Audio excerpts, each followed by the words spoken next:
My own son stood over his mother's casket and called me a murderer. In front of 200 people, John Barry looked me dead in the eye and said I let his mother die because I was too cheap to save her. If you're watching this, drop the city you're from in the comments. I want to see how far this story reaches. My name is Arthur Barry. I'm 64. 3 days before this, I buried my wife of 39 years, Amelia Barry, at a funeral home in Dayton, Ohio, in the same neighborhood where we raised our son and thought we'd built something nobody could touch. Amelia got sick 16 months ago. Ovarian cancer, stage 4 by the time they caught it. I spent $110,000 trying to keep her alive. The oncologist in Cincinnati, the trial program in Houston that cost me 2 flights a month, private nursing care in her final weeks so she wouldn't die surrounded by strangers in a hospital bed. I refinanced the house. I cashed out my pension early. I sold the truck I'd had for 18 years. None of it saved her. She died on a Sunday morning in our bedroom, her hand in mine, the way she wanted it. I thought burying her was going to be the hardest part. I was wrong. The funeral home smelled like lilies and carpet cleaner. I stood in the front row in the gray suit Amelia had picked out for me 2 Christmases ago, back when she could still stand at the closet and tell me what looked right. My son John stood beside me, 36 years old, hollow-eyed, jaw locked tight. His wife Kayla Barry stood just behind him, quiet, watching. I didn't know yet that quiet was Kayla's version of loading a gun. The pastor was closing the service when John stepped out of the pew into the open aisle where every person in that room could see him. "I can't let this go on without saying something," he said, loud enough to stop the pastor mid-sentence. "Everyone here needs to know what actually happened to my mother." I turned toward him. Something in my chest already knew what was coming. "He let her die," John said, pointing at me, his own father, in front of everyone we'd ever known. He had the money, he had the house paid off, he had savings sitting in that bank account the whole time, and he chose to keep it instead of getting her real treatment.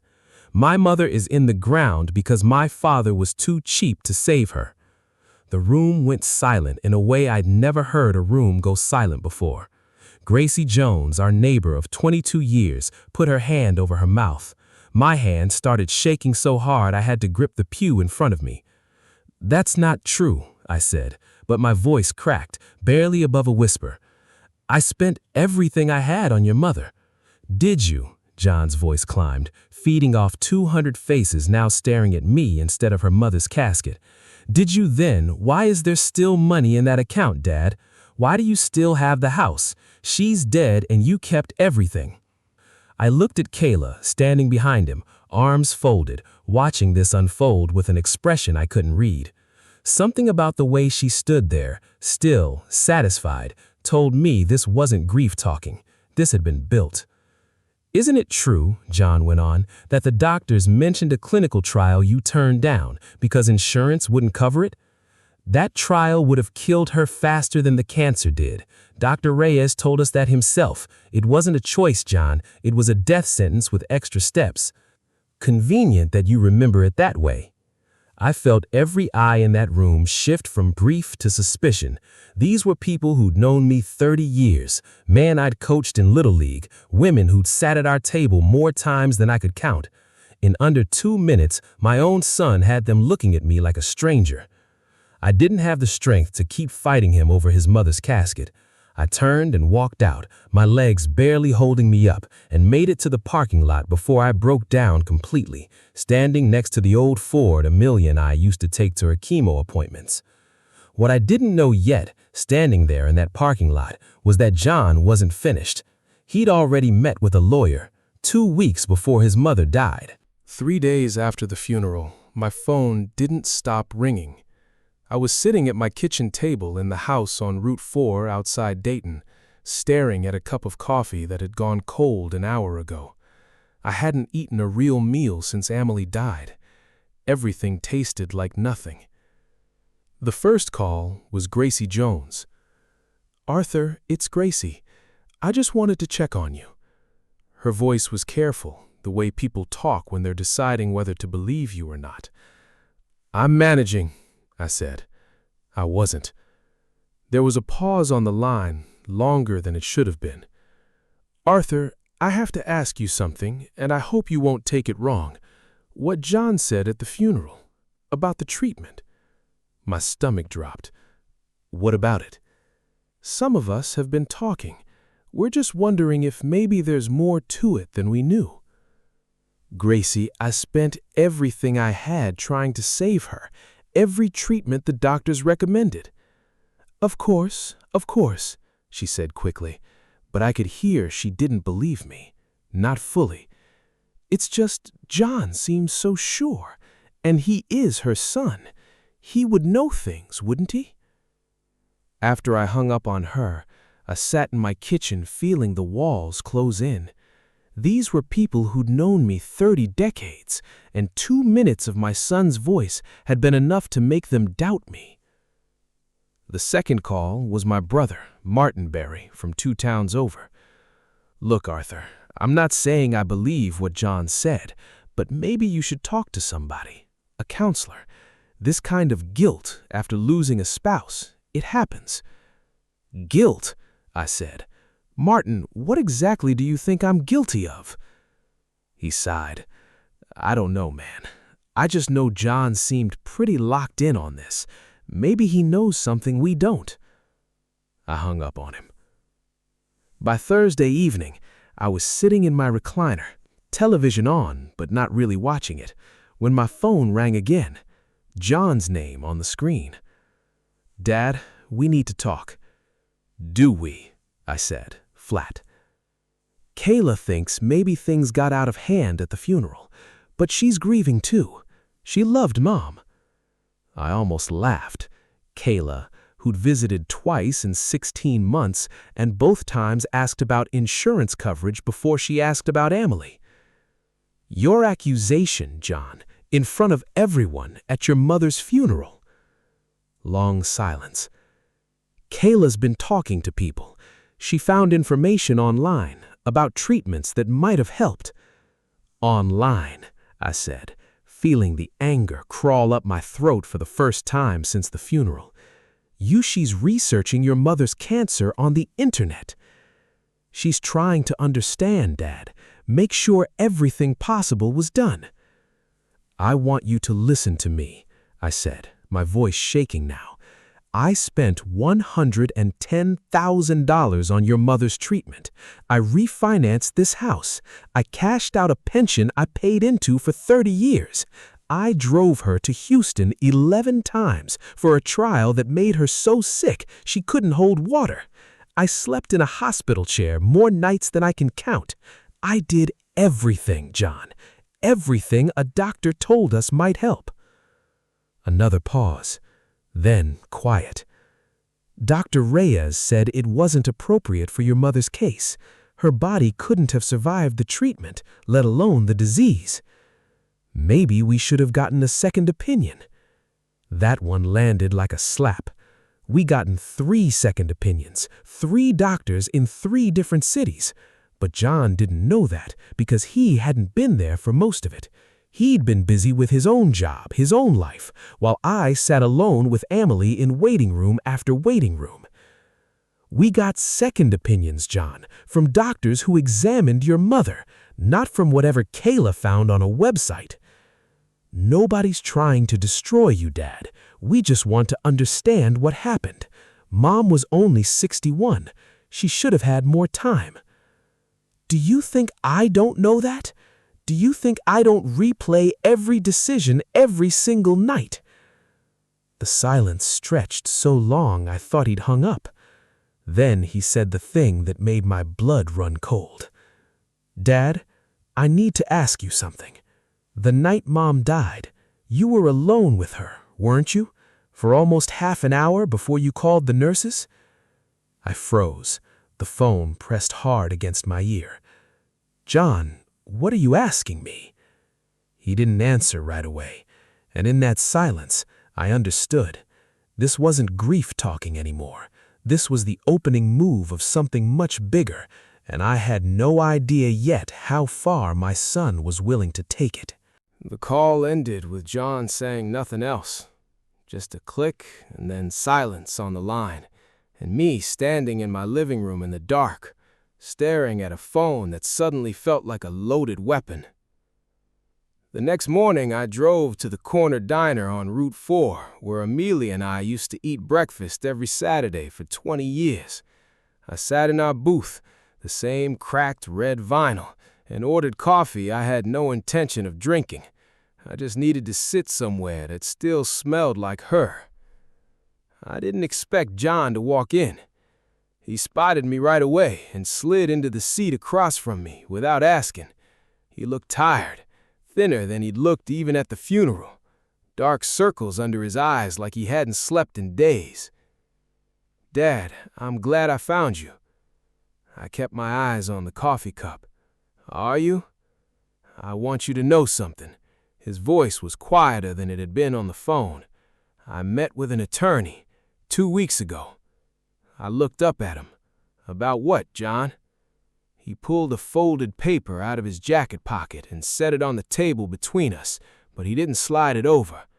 "About Mom's care, about whether there's grounds for a wrongful death claim."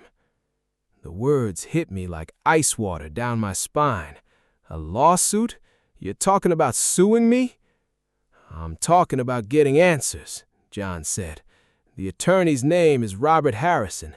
He's handled cases like this before, cases where a family member controlled the finances and made decisions that maybe weren't in the patient's best interest." "I was the patient's best interest, John. I was the only one there." "Then explain the 30 minutes. I stared at him. "What 30 minutes?" "The night Mom died. The hospital records show a 30-minute gap between when her vitals flatlined and when the nurses were notified. 30 minutes, Dad. What happened in that room?" My hands started shaking under the table. "Where did you get hospital records, John? Those are private." "I have a right to know how my mother died." "You have a right to ask me," I said, my voice rising despite myself, "not to go digging through records like I'm a suspect. 30 minutes was after the nurses already confirmed she was gone. That was time they gave me to say goodbye to your mother, John, alone, because I asked for it." His jaw tightened, but something flickered behind his eyes. Not quite doubt, not quite belief, just exhaustion. "Kayla thinks there's more to it." "Kayla wasn't in that room, John. Kayla wasn't in any room for 16 months, except the ones with a laptop and a search bar." "Don't talk about her like that." "Then tell me the truth, John. Is this about your mother, or is this about money?" He didn't answer. He just looked down at the table, at the folded paper he still hadn't shown me, and for 1 second I thought I saw something crack in his face, like he wanted to say something and couldn't. "I have to go," he said instead, and he stood up so fast his chair scraped against the floor loud enough that the whole diner turned to look. He left the folded paper behind. I picked it up after he was gone. My hands were shaking so bad it took me 3 tries to unfold it. It was a letter from Robert Harrison's law office, addressed to John, confirming a consultation date. The date on the letter was 6 weeks, not 2 like he'd just told me. 6 weeks, which meant John had gone looking for a lawyer while his mother was still alive, still fighting, still in a hospital bed 3 miles from that office, and her own son was sitting across a desk from a malpractice attorney asking what it would take to build a case against his father. I sat in that booth for a long time after he left, the coffee going cold in front of me, the letter shaking in my hand. I thought about every night I'd slept upright in a hospital chair so Amelia wouldn't wake up alone. Every specialist I begged for one more option. Every dollar I handed over without hesitation because there was no version of me that could look at my wife and tell her no. And while I was doing all of that, my son was quietly building a case that I'd killed her. I drove home in a daze, barely remembering the roads, and when I pulled into my driveway, I saw a car I didn't recognize parked across the street, a woman inside it taking photographs of my house. By the time I got out of my truck, she was already pulling away. I stood in my driveway with Harrison's letter still crumpled in my fist, and for the first time since Amelia died, the grief in my chest turned into something else. Fear. Because if John had been planning this for 6 weeks, if there was a lawyer, a case file, a woman photographing my house, then this wasn't a son processing grief. This was the beginning of something built to take everything I had left. 2 days after the diner, I was standing alone in my backyard at dusk, staring at Amelia's rose bushes along the fence line when headlights swept across my driveway. Full dark by then, the kind of cold that gets into your knees before you notice it. I wasn't ready to see anyone. I definitely wasn't ready to see John's car pull in again. He got out slow, different than the diner. That day he'd walked in sharp, accusing, a folder full of somebody else's questions in his jacket. Tonight, he looked like a man who hadn't slept in 3 days and had finally run out of road. "Dad, can I come in? We need to talk. Really talk this time." I let him in without a word and sat across from him in the living room, in the chair that used to be Amelia's before it became mine by default. He sat on the edge of the couch, hands clasped so tight the knuckles had gone white. "I need you to let me get through this before you say anything," he said. I nodded. My chest was already tight, the way it gets right before bad news lands. "Kayla asked me to sign something tonight, before I drove here. A written statement, for Harrison, about the night Mom died." "What kind of statement?" "She wanted me to say I was told there was a delay, that I'd heard from hospital staff there was confusion about the timeline before the nurses were called." He looked at his hands. "Dad, nobody told me that. Nobody said anything like that to me ever. She wanted me to put my name on something that isn't true, so Harrison would have a family witness backing up the negligence claim instead of just her research." I felt something go cold in my stomach. "And what did you tell her?" "I told her I needed to think about it." His voice cracked. "And she looked at me like I was the problem, like refusing to lie for her was the betrayal." I didn't say anything. I let him get there on his own. "Dad, I've been lying to myself for 2 months, telling myself she was grieving in her own way, telling myself the questions about money were just her being practical, the way she is with everything.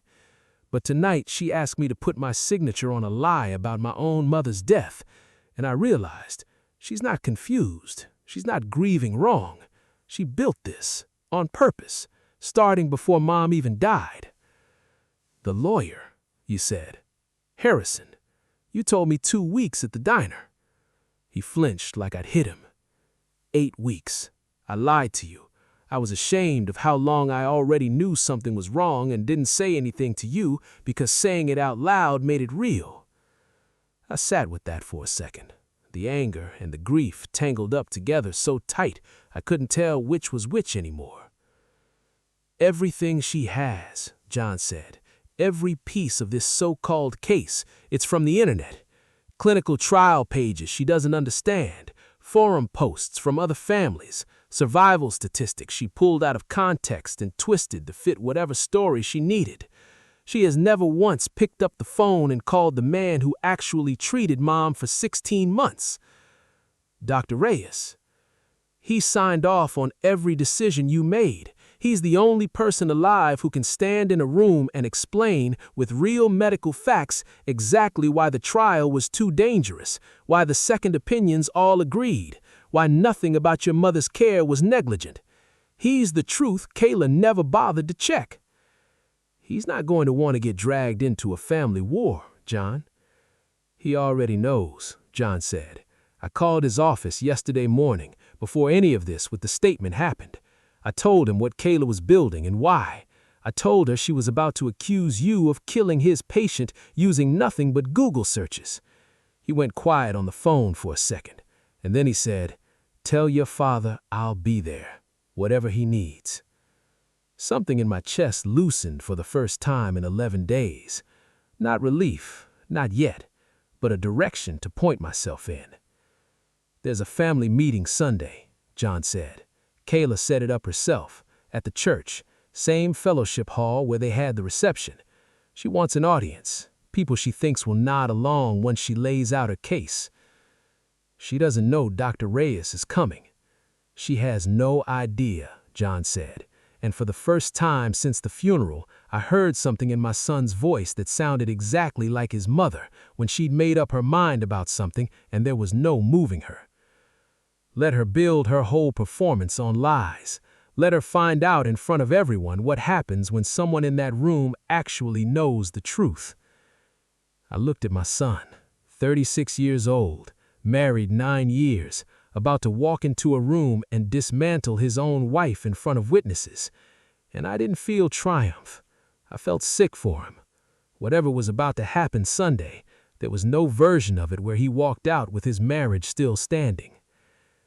"John," I said, "once this happens, there's no undoing it." He met my eyes, and for a second, he looked like the boy I used to coach at second base, scared but not backing down. "I know, Dad. I already lost her the night she asked me to lie about my own mother." Sunday came cold and gray, the kind of Ohio sky that never fully commits to rain. The meeting was set to 2 o'clock in the fellowship hall of the same church where we'd buried Amelie 11 days earlier. Kayla picked the location herself. She wanted witnesses. She wanted an audience for the case she'd been building for 8 weeks. She had no idea what was waiting for her. I got there early with John. Dr. Reyes arrived a few minutes after us, still in his coat and a manila folder of Amelie's actual chart under his arm. He shook my hand, quiet and steady the way he'd always been in every meeting we'd had over 16 months. "I'm sorry it's come to this, Arthur, but I'm glad your son called." Kayla walked in at 2 sharp, dressed like she was heading into a courtroom, a leather folder stuffed with printouts under her arm. Behind her came my brother Martin and our neighbor Gracie Jones, people she'd personally invited, people she expected to nod along once she laid out a case. She saw Dr. Reyes sitting near the front and stopped mid-step, just for a second. Then she recovered and kept walking like she hadn't felt the ground shift under her. "Thank you all for coming," she began, voice smooth, rehearsed. "This is difficult, but we need to address serious concerns about the care Amelie received before she died." She opened her folder, printed pages, highlighted sections, screenshots of trial listings she didn't understand. Arthur consistently chose cheaper treatment options over more effective ones. He refused a clinical trial that could have extended her life. He declined second opinions that might have changed the outcome. Martin shifted in his seat. "Kayla, those are serious accusations. They're facts. I have documentation." Dr. Reyes cleared his throat. "May I say something?" Kayla blinked, thrown. "This is a family matter. I was Amelie's oncologist for 16 months, he said, standing, holding up the folder under his arm. "I think that makes me relevant to the facts, don't you?" Nobody in the room said no. "The trial you're referencing is a Phase 1 immunotherapy study. Phase 1 means it's tested for safety, not effectiveness. Most Phase 1 patients don't respond, and a meaningful number experience severe complications. Amelie's liver function at that point was already compromised from the cancer itself. I told Arthur, in front of Amelie, that the trial's toxicity profile would likely have killed her within weeks, faster than the disease she already had. That wasn't a cost decision. That was me protecting my patient." Kayla's jaw tightened.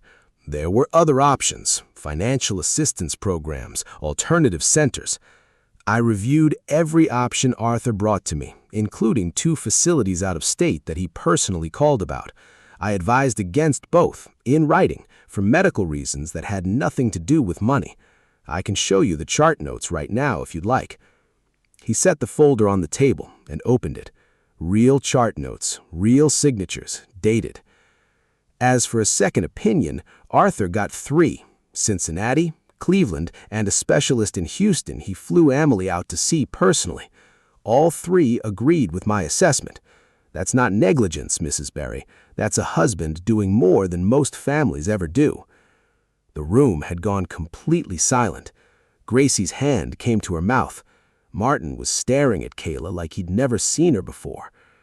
You've built this case from things you read online, forums, trial listings without context. I understand why. Losing someone makes people want an answer, someone to blame. But I sat across from this family for 16 months. I watched Arthur ask harder questions than most doctors get from other physicians. I watched him sell his truck to pay for care I told him probably wouldn't work because he refused to leave any option untried. There was no negligence in that hospital room. There was a man doing everything a human being can do. Kayla's composure was cracking now, her printed pages trembling slightly in her hand. You don't understand the whole situation. Then help me understand. Because from where I stood, medically, there is no version of events where anything different was owed to Amelie. I'd testify to that on oath if it comes to it. The word oath landed in the room like a dropped glass. John stood up beside me. How much money were you hoping to get out of this, Kayla? That's not how much. She didn't answer. She just looked around the fellowship hall, at Martin's disgust, at Gracie's horror, at Dr. Reyes's folder still open on the table. And she understood, all at once, that there was no one left in that room who was going to believe her. "This isn't over," she said, snatching a folder off the table, hands shaking. "It is for me," John said quietly. "I filed for divorce Thursday." She left without another word, heels echoing across the same floor we'd carried Amelie's casket over 11 days before. For a long moment, nobody spoke. Then Martin crossed the room and put a hand on my shoulder, and Gracie was crying, apologizing for ever doubting me. Dr. Reyes closed his folder and nodded once, like a job finished. I stood in that fellowship hall, hollowed out but standing, and for the first time since Amelie died, I felt something other than grief. I felt like the truth had finally been allowed to speak for her.